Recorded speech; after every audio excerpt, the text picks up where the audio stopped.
menjelaskan kepada teman-teman semua tentang pemaparan analisis masalah dengan perspektif teori dan materi hukum tata negara. Sebelumnya, izinkan saya untuk memperkenalkan diri saya. Nama panjang saya Inocensius Agustinus Cima, biasa disapa Ino, dengan NIM 2025-110032. Saya berasal dari Prodi Ilmu Hukum dan Fakultas Ilmu Hukum dan Humaniora, tepatnya di Universitas Flores yang berada di Kabupaten Ende. Video ini dibuat guna memenuhi tugas yang diberikan dari Bapak dosen pengampu mata kuliah Hukum Tata Negara. Beliau bernama Bapak Agustinus F. Pascalino Dadi, SM Hum, atau biasa kami sapa Pak Gusti. Saya mengambil materi hukum pemerintahan daerah atau otonomi daerah. Jadi, analisis 4 masalah hukum di Indonesia berdasarkan hukum pemerintahan daerah. Disusun untuk memenuhi tugas mata kuliah hukum tata negara. Presentasi ini membahas 4 permasalahan hukum yang berkaitan dengan pelaksanaan otonomi daerah di Indonesia, serta dianalisis menggunakan perspektif teori yang berbeda. Kita masuk di latar belakang. Otonomi daerah merupakan konsekuensi dari negara demokratis yang memberikan kewenangan kepada daerah untuk mengatur dan mengurus rumah tangganya sendiri. Melalui otonomi daerah, pemerintah diharapkan mampu memberikan pelayanan publik yang lebih baik, meningkatkan kesejahteraan masyarakat, dan mempercepat pembangunan. Namun dalam praktiknya, masih banyak persoalan hukum yang menunjukkan bahwa pelaksanaan otonomi daerah belum sepenuhnya berjalan sesuai tujuan yang diharapkan. Dasar hukum otonomi daerah. Dasar konstitusional otonomi daerah terdapat dalam pasal 18 pasal 18A dan pasal 18B Undang-Undang Dasar Negara Republik Indonesia tahun 1945. Pengaturan lebih lanjut terdapat dalam Undang-Undang Nomor 23 Tahun 2014 tentang Pemerintahan Daerah. Peraturan tersebut menegaskan pembagian urusan pemerintahan antara pemerintah pusat dan pemerintah daerah, serta prinsip penyelenggaraan pemerintah daerah yang efektif, efisien, demokratis, dan akuntabel. Pengertian dan tujuan. Otonomi daerah adalah hak, wewenang, dan kewajiban daerah otonom untuk mengatur serta mengurus sendiri urusan pemerintah dan kepentingan masyarakat setempat. Tujuan utamanya adalah meningkatkan pelayanan publik, memberdayakan masyarakat, menciptakan pemerataan pembangunan, memperkuat demokrasi lokal, dan meningkatkan daya saing daerah. Kita masuk di masalah 1, korupsi kepala daerah. Salah satu persoalan terbesar dalam penyelenggaraan pemerintah daerah ialah tingginya angka korupsi yang melibatkan kepala daerah. Kasus korupsi dapat berupa suap proyek pembangunan, penyalahgunaan APBD, pengadaan barang dan jasa, serta praktik jual beli jabatan. Fenomena ini menunjukkan bahwa kewenangan yang luas seringkali tidak dibimbangi dengan pengawasan yang efektif. Analisis. Korupsi kepala daerah terjadi karena beberapa faktor, antara lain lemahnya sistem pengawasan, tingginya politik dalam pemilihan kepala daerah, rendahnya integritas pejabat publik, serta optimalnya partisipasi masyarakat dalam mengawasi penggunaan anggaran. Dampaknya sangat besar karena merugikan keuangan negara, menghambat pembangunan, dan menurunkan kepercayaan masyarakat terhadap pemerintah.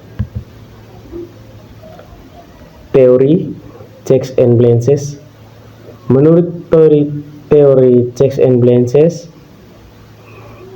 setiap lembaga harus memiliki mekanisme pengawasan terhadap lembaga lainnya agar tidak terjadi penyalahgunaan kekuasaan. Dalam konteks pemerintahan daerah, DPRD, Inspektorat, BPK, aparat penegak hukum, dan masyarakat memiliki peran penting dalam mengawasi kepala daerah.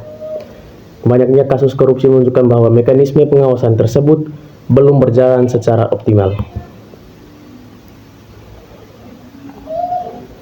Gagasan dan pendapat masalah 1. Pemerintah perlu memperkuat transparansi pengelolaan keuangan daerah melalui sistem digital yang dapat diakses publik.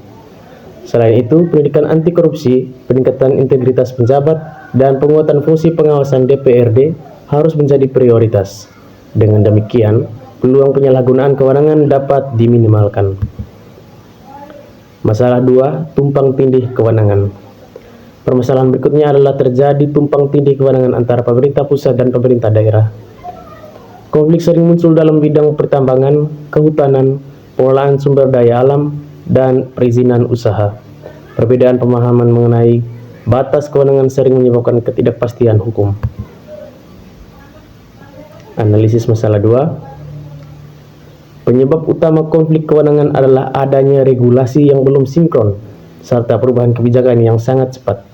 Kondisi ini menyebabkan daerah kesulitan menentukan batas kewenangannya. Akibatnya, pelayanan publik terganggu, investasi menjadi terhambat, dan hubungan antara pemerintah, pusat, dan daerah menjadi kurang harmonis. Teori desentralisasi. Teori desentralisasi menekankan pentingnya pelimpahan sebagian kewenangan dari pemerintah pusat kepada pemerintah daerah agar pelayanan publik lebih dekat kepada masyarakat. Konflik kewenangan menunjukkan bahwa implementasi desentralisasi masih menghadapi hambatan karena pembagian urusan pemerintahan belum sepenuhnya jelas dan konsisten. Gagasan dan pendapat masalah 2. Perlu dilakukan harmonisasi seluruh peraturan yang mengatur hubungan pusat dan daerah. Selain itu, koordinasi antar lembaga harus diperkuat agar tidak terjadi perbedaan penafsiran terhadap kewenangan yang dimiliki masing-masing tingkat pemerintahan. Masalah 3. Perda bertentangan dengan peraturan yang lebih tinggi. Dalam pelaksanaan otonomi daerah, pemerintah daerah memiliki kewenangan membentuk peraturan daerah. Namun masih ditemukan perda yang bertentangan dengan undang-undang, menghambat investasi, atau tidak sesuai dengan kepentingan umum sehingga harus dibatalkan. Analisis masalah 3. Permasalahan ini disebabkan oleh kurangnya kualitas perancangan peraturan daerah, minimnya kajian akademik, dan dominasi kepentingan politik tertentu. Akibatnya, masyarakat mengalami tidak kepastian hukum dan tujuan pembentukan perda tidak tercapai secara maksimal. Teori hierarki norma Hans Kelsen. Hans Kelsen menjelaskan bahwa norma hukum tersusun secara bertingkat. Peraturan yang lebih rendah harus sesuai dengan peraturan yang lebih tinggi. Oleh karena itu, perda yang bertentangan dengan undang-undang merupakan bentuk pelanggaran terhadap prinsip hierarki peraturan perundang-undangan. Gagasan dan pendapat masalah 3.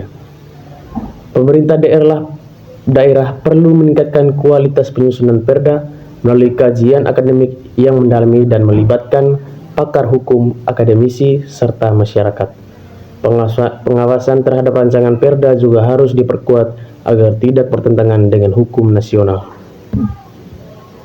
Masalah 4. Ketimpangan pembangunan antar daerah. Meskipun otonomi daerah bertujuan menciptakan pemerataan pembangunan, kenyataannya masih terdapat kesenjangan yang cukup besar antara daerah maju dan daerah tertinggal. Kesenjangan terlihat dalam bidang pendidikan, kesehatan, infrastruktur, dan ekonomi. Analisis masalah 4. Perbedaan kapasitas fiskal daerah, kualitas sumber daya manusia, kondisi geografis, dan tingkat investasi menjadi penyebab utama ketimpangan pembangunan. Dampaknya adalah meningkatnya kemiskinan, urbanisasi, dan ketidakmerataan kesejahteraan masyarakat. Teori keadilan sosial. Teori keadilan sosial menekankan bahwa seluruh warga negara harus memperoleh kesempatan yang sama untuk menikmati hasil pembangunan. Ketimpangan pembangunan menunjukkan bahwa tujuan keadilan sosial sebagaimana tercantum dalam Pancasila masih perlu diperjuangkan melalui kebijakan yang lebih merata. Kesimpulan, pelaksanaan otonomi daerah memberikan manfaat besar bagi demokrasi dan pembangunan, tetapi masih menghadapi berbagai masalah hukum. Korupsi kepala daerah dianalisis dengan teori checks and balances, konflik kewenangan dengan teori desentralisasi, perda bermasalah dengan teori hierarki norma Hans Kelsen, dan ketimpangan pembangunan dengan teori keadilan sosial. Melalui penguatan pengawasan, harmonisasi regulasi, peningkatan kualitas perda, dan pemerataan pembangunan, tujuan otonomi daerah dapat diwujudkan secara lebih optimal. Oke, sekian dari saya. Pesan saya, segala mimpi bisa menjadi kenyataan apabila kamu berusaha mewujudkannya. Terima kasih.